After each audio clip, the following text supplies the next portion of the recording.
کەناڵەکەتان دەکەم هەستێکی زۆر خۆشمە بوو کە تاکە کوردم کە لە تەواوی کوردستان و عێراقکە بتوانین مەدالیای زێر بۆ کوردستان بەدەست بێنم. بۆ یەکەم جار لە سەر ئاستی هەرێمی کوردستان و عێراق یاریزانێکی کوردی خەڵکی شاری سۆران لە پاڵەوانتی MMA لەسەر ئاستی ئاسیا توانیوێتی پلەی یەکەم بەدەست بێنێت و مەدالیای زێڕین بەدەست بێنێت. ئەمڕۆ یاریزانەکە لە دەرەوە گەڕاوەتەوە بۆ کوردستان و ئێستا لێرە لە شاری ڕەواندز هاوڕێکانی و کەسوکاری هاتون بۆی پێشوازی لێ بکەن جابا گفتوگۆ لەگەڵ خۆیان بکەین. کاکمەتین پیرۆز بێ چۆن بوو بۆ تۆ کە وەکو یاریزانێکی کورد بۆ یەکەم جار توانیت پلەی یەکەم بەدەست بێنێ؟ الحەمدولێ وڵای هەستێکی زۆر خۆشمەیە کە سەرەتا بە خلاتنی کەناڵەکەتان دەکەم. هەستێکی زۆر خۆشمە بوو کە تاکە کوردم کە لە تەواوی کوردستان و عێراقکە بتوانین مەدالیای زێر بۆ کوردستان بەدەست بێنم. هەستێکی زۆر خۆشمە بوو. باشە چەند یاریزان بەشدار بوون لەوێ چەند یاریت کردو؟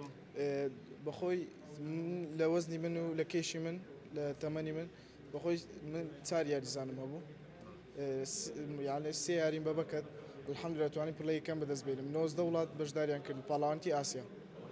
یەکەم جارم یاریزانێک هەر لە عێراقیش پلەی یەکەم بەدەستێن؟ بەڵێ الحەمدولێ کە وەکو تیم جاگوار یەکەم کەسین کە مەدالیای زێر بەدەست بێنین بۆ کوردستان و عێراق. مامۆستا پشتیوان لێرێ مامۆستا پشتیوان هەم ڕاهێنەرێتی و هەم باوکی مەتینیشە. مامۆستا پیرۆستان بێ بۆ تۆ چۆن بوو هەم وەکو ڕاهێنەر هەم وەکو باوکی مەتین کە کوڕەکەت ئەم پلەی بەدەستێناوە؟ سوپاس بەخوای گەورە. وەڵا الحەمدولێ ئاستەکی زۆر خۆشە، چونکە ئەمە دەمانویست طبعاً دەبی لە ڕێگای فیدراسیۆنی عێراقی و داخلی پاڵەوانتی بناتوانین گەنە بەشداری و پاڵەوانتی بکەین.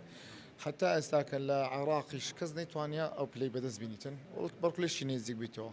بەزار الحەمدولێ ئەمە وزارە توانیمان و بە ئاستەکی زۆر ناوازە لێ دەرکەتین لە بۆمە زۆر دڵخۆشە. حتا جەماعەتی عەرەبەکان کە لێوێن دەربوون یعنی پێیان سەرسام بوو، یعنی قەنەعەتیان نەدەکرد کە یاریزانێک لە کوردستانی هێوا بەقووەتە، ینی بەڕاستی سەرسام بوون.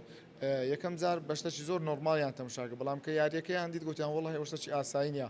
طبعاً لە بۆ هەموو کورد و کوردستان و بۆ زایدن عێراقیش خۆی پێدەدا و دەگوتا ئەمن لە چکە بە سایما ئەوانیش بە پێشکەتن حەقەن، چکە تا ئێستا لە فیدراسیۆنی عێراق نیانی بووە ناتوانێت کەسێک پلەی یەکەم بەدەست بینی مەداڵی گۆڵد. کوڕەکەت چۆن گەیشتۆتە ئەم ئاستا تا چەند لەگەڵی هیلاگووی تا گەیشتۆ بێرە؟ بە قورئان زۆر هیلاک بووین. ئەمە لە بتوڵی عالەم هاتینەوە ئیشمان لەسەر کرد، بەس بە تایبەت ئەو دوو مانگی کۆتایی سبەینی و ئێواران تەمرینمان کردیا. جگا لە ڕۆژی جومعە نەبی کە ئیستراحەتمانە بگەنە هەموو ڕۆژێمە تەمرینمان کردیا. کاتێکی زۆر سەختمان بەسەر ئێستاش دەنگم چانە بۆ لێ دەرەوەندا ئاوارم کردیا. بەڕاستی ڕەنجێکی زۆرمان کێشا، بەڵامش الحەمدولێ دەستکەوتەکەش ڕەنجەکەی هیناوە. باست لەوە کرد کە لەوێ کێشەیەوەتان هەبووە کە نەیان هێڵاوە ئاڵای کوردستان بەرز بکەنەوە. چۆن بوو ئەمە؟ بەخۆی لەوێندەر یاسایەکەیە پێویستە بەڕاستی زۆرنەی کورد ئاگەی لەو یاسانە بیت، چکە ئەو یاسانە نێودەوڵەتینە. چکە ئێستا کێشەی مەسەلەن فەڵەستین و ئیسرائیل ئەو بابەتانەیە ئەوە پەیوەندی بە تەنها بە عێراقەوە نیە. ڕاستەمە کێشەمان لەگەڵ عێراقیە حەقەن، یعنی لەوێندەر ئەو جارە لە جێشی ئاڵایەکەی دەدەن دەست مەتین ئاڵایەکەی دادەگری کە ئاڵایەکەی دادەگری بۆ کێشێکی زۆر گەورە. ئاخری گوتم کاکە 15 ساڵە و سوانیتن، چکە هات نەشیدی وڵاتی عێراق لێ دەدرێتن کە نەشیدی عێراقدا مەتی ڕاست ئاڵایەکەی داتا یەکەچی دیکە گوتیان کاکە نابیشتی والە گوتم کاکە 15 ساڵە. ئەوە یەک بەس ئەمە وەکو فیدراسیۆنەکە وەبی کەس نێچین لێ مەسەلەن بە تایبەتی وڵاتە عەرەبیە موسڵمانەکان کە بەشداری و پاڵەوانتیان کردیا کەس نەچی ئاڵایەکی فەڵەستین هەرگری یان لۆگۆی وڵاتش کەگریان لۆئی هەر بابەتش کە هەرگریتن. گوتیان کاکە پێشی گەمەکەی مەمنوعە هەر لۆگۆیەک هەر ئاڵای هەر وڵاتێکی غەیری ئاڵای فەرمی وڵاتەکەی خۆت بەرزیکەی و ڕاستەخۆ دەردەکری لە پاڵەوانتیەکەی دوایانرێن نەمانزانی. چکە ئەوە پێشوەختە ئەو یاسانەمان پێ دەرێت دن ئەو یاسایە گۆڕا ئێستا و یاسایە تەوزێ ئەزەمەش بەڕاستی لە بۆمە زۆر ناخۆش بوو.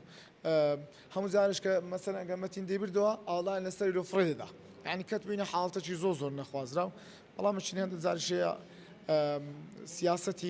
سیاسەتێکی زۆر حەکیمانەمان بەکارهێنا، چونکە یەک لە بابەتی سیاسی ئەوەیە کە چ دەستکەوتێک ممکنە بەدەستی بینی. ئێستا برێنەری لەناو عەرەبەکان ئەو هەمە خەڵکە دات ئەومە وڵاتە دات دەیانگوت کە ئینستاگرامەکە ئەمە دەجوو خەڵکی شندری دەگوت کاکە من کوردستان ئەمە خەڵکی کوردستانیمە لە کوردستانی عێراقیمە دەگوت تو کوردی، ینی خەڵکە کوردی دەزانی بەڵام نیان دەزانی کە کوردی یاریزانی وای هەیە. الحەمدولێ ینی بەربڵاویەکی باشی بەخۆی دیت. سپاس.